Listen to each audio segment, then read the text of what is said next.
두 번, 세 번째 선을 넘을 때 이번에 제대로 혼낸다. 너 일로 와! 그냥 최민준! 끝까지 선을 넘는 아이가 있어요. 우리 아이가 그런데요. 이러면 어쩌실 거예요? 안녕하세요, 최민준입니다. 여러분들 잘 지내고 계신가요? 제가 요즘에 훈육에 관련된 이야기를 많이 올려드리고 있는데, 우리가 코로나로 나갈 수 없음으로 인해서 아이랑 붙어있는 시간이 더 많으니까 훈육에 대한 이야기를 더 필요로 하시는 분들이 많이 계시는 것 같습니다. 자, 근데 오늘은 제가 훈육의 이야기에서 절대 빼놓지 않고 꼭 해야겠다라는 생각이 드는 대목이 한 가지 있었어요. 그건 뭐냐면, 많은 분들이 갖고 계신 훈육의 대표적인 오해 중에 하나, 한 번 혼낼 때 정말 무섭게 혼내야 되는 거 아닙니까? 라는 질문에 대해서 대답을 드려보기 위해서 이 강의를 찍어보도록 하겠습니다. 자, 먼저 결론부터 말씀드리면, 여러분 그렇게 하면 안 됩니다. 자, 왜 그러냐면, 우리가 아이에게 너무 무섭게 한 번 크게 혼내고 나면, 이런 상황이 벌어지고 나면 아이가 무언가 배우는 것이 아니라 그냥 여러분을 두려워하고 끝나게 될 가능성이 상당히 높아져요. 그러니까 이 두 가지 훈육의 목적을 우리가 명확하게 먼저 해야 될 필요가 있습니다. 여러분이 생각하는 훈육의 목표가, 만약에 내가 두려운 대상이 되는 거고 이 아이가 나를 무섭게 만드는 게 목표야, 그럼 그렇게 하셔도 돼요. 그러나 내가 훈육을 하는 목표가 나를 무섭게가 아니라 이 아이한테 어떤 행동 양식을 일관되게 가르치고 싶고 선을 알려주고 싶다란다면 이 방식은 조금 바꿔서 가셔야 된다는 말씀을 드리고 싶어요. 자, 그럼 지금부터 제가 뒤에 설명을 드려볼게요. 자, 보겠습니다. 여러분들, 우리 아이가 있어요. 우리 아이는 어떤 존재죠? 기본적으로 약간 불확실성을 띠고 있는 존재예요. 그리고 약간은 미숙한 존재다. 아이니까 아직 어리단 말이에요. 그러니까 어떤 행동을 많이 하느냐? 자, 아이들이 가장 관심 있는 행동은 뭐냐면, 어디까지 어떤 행동을 해서 내가 혼날까 혼나지 않을까, 이런 거에 대해서 아이들이 굉장히 관심이 많습니다. 어떤 사람을 만났어요. 그러면 저 사람은 내가 어떤 행동을 했을 때 화를 낼까 안 낼까를 본능적으로 그 한계를 가늠하는 친구들이 많습니다. 자, 그래서 엄마가 화내기 직전까지, 아빠가 화내기 직전까지 여러분들의 인내의 선을 계속 건드리는 아이들의 모습을 볼 때 우리가 굉장히 화가 나는 것 같아요. 그러니까 이런 식으로 우리를 돋구는 거예요. 아이가 이렇게 기복을 주면서 업앤다운을 기록하면서 나의 감정을 힘들게 합니다. 근데 엄마의 선을 아이가 어느 순간 넘을 때, 이 선을 넘는 순간 우리가 감정이 좀 안 좋아질 수 있겠죠. 자, 우리가 혼을 한 번 낼 때 세게 내야 된다는 생각하고 계신 분들은 아이가 선을 넘을 때마다 혼을 내는 게 부담스럽습니다. 한 번 낼 때 과하게 혼을 내야 되잖아요. 그러니까 아이가 선을 넘을 때 참아요. 한 번,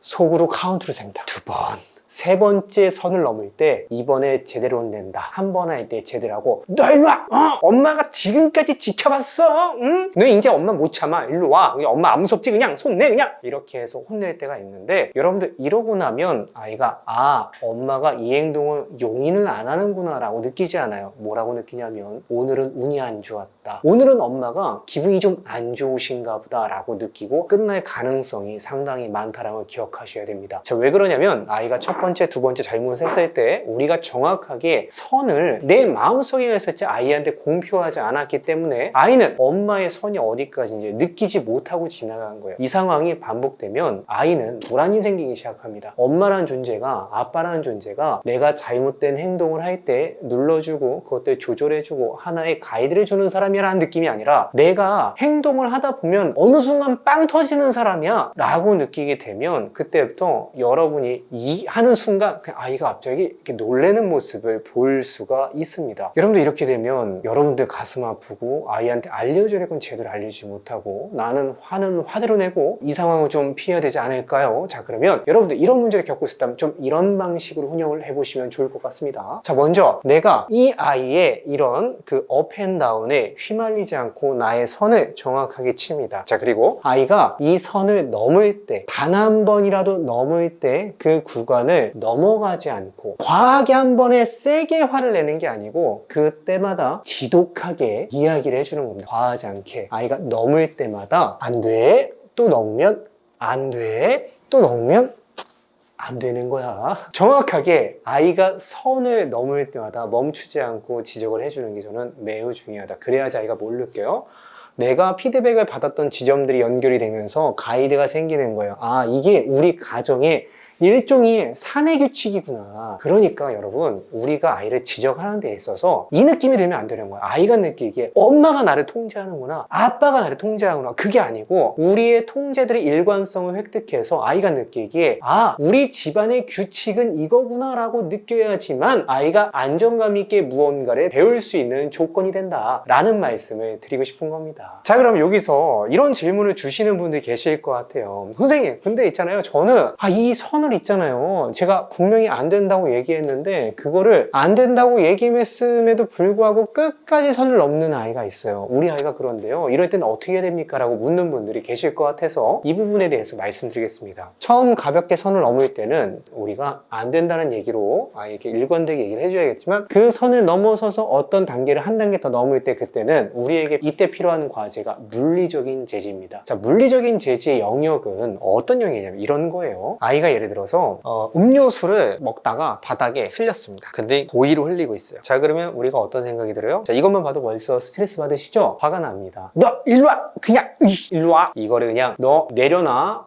이렇게 승부를 걸 때가 있어요. 그냥 아이 손에서 주세요 하고선 뺏어가면 되는 걸 뺏지 않고 말로써 승부를 해보기 시작합니다. 최민준! 내려놔. 이게 바로 승부를 보는 거예요. 자, 이런 걸 했을 때 상당한 수의 아이들은 그때 내려놓을 수 있어요. 이게 굴복당하는 거죠. 근데 어떤 아이들은 이 승부를 받아버립니다. 그 어떤 일이 벌어져요? 내려놔 할 때 여러분한테 가서 한 번 더 뿌립니다. 어쩔 건데? 여러분, 이러면 어쩌실 거예요? 자, 어떻게 돼요? 내가 먼저 시작했지만 얘가 받았으니까 그때 빠꾸는 없다. 그러면 결국 등짝을 후들겨 패야지만 이 시작은 끝이 나는 겁니다. 근데 이거 사실 엄밀히 보세요. 누가 시작했어요? 엄마 아빠가 시작한 경우가 많이 있죠. 이 방향 좋지 않아요. 그럼 어떻게 하는 게 좋으냐? 자, 물리적으로 예고하고 뺏어버리면 됩니다. 아이가 이거 흘리고 있어요. 안 돼, 민준아. 그렇게 흘리면 안 돼. 한 번 더 얘기하고 엄마 가져갈 거야. 그래도 아이가 흘린다. 안 되겠다, 민준아. 엄마가 너 싫어서 그런 거 아니야? 뺏어서 위에 올려주면 됩니다. 자, 이렇게 하시면 돼요. 그러니까 우리 안에 승부욕을 좀 조절하고 아이가 하면 안 되는 행동을 가이드처럼 알려주는 거예요. 근데 여기서 우리가 많이 저지르는 실수가 뭐냐면, 아이한테 훈육을 하고서는 뺏었어요. 그 다음에 속이 덜 풀린 거예요. 그럼 아이한테 와서 일로 와봐. 잘못했어, 안 했어? 뭐 잘못했어? 뭐 잘못했냐고, 너. 다시는 그럴 거야, 안 그럴 거야? 똑바로 봐. 뒤끝을 보일 때가 있어요. 여러분들, 이거는 뭐예요? 이것도 사실 가이드를 주는 걸 조금 벗어나는 거예요. 그 이상으로 내가 너한테 좀 화를 냈는데 이거 엄마가 화날만 했지? 네가 진짜 잘못해서 엄마가 화나는 거 정당하지? 내 마음에 그 훈육의 정당성을 부여받기 위해서 아이한테 이렇게 지지부진하게 얘기하고 있을 가능성이 분명히 존재한다. 자, 그래서 중요한 덕목 뭐예요? 훈육을 가이드라고 생각하면 하면 안 되는 영역까지 얘기해주고 그걸 뺏은 다음에 그 다음부터 는 길게 말하는 것보다는 침묵이 필요할 수 있어요. 아이가 그걸 뺏겼다. 왜 뺏었어? 뭔지 아시죠, 여러분들? 제가 많이 보여드렸잖아요. 100마디 말보다 침묵이 강할 때가 있다라는 말씀을 드리면서 오늘의 짧은 훈육에 대한 이야기는 마치도록 하겠습니다. 그럼 여러분들 다음에 또 만나요. 안녕!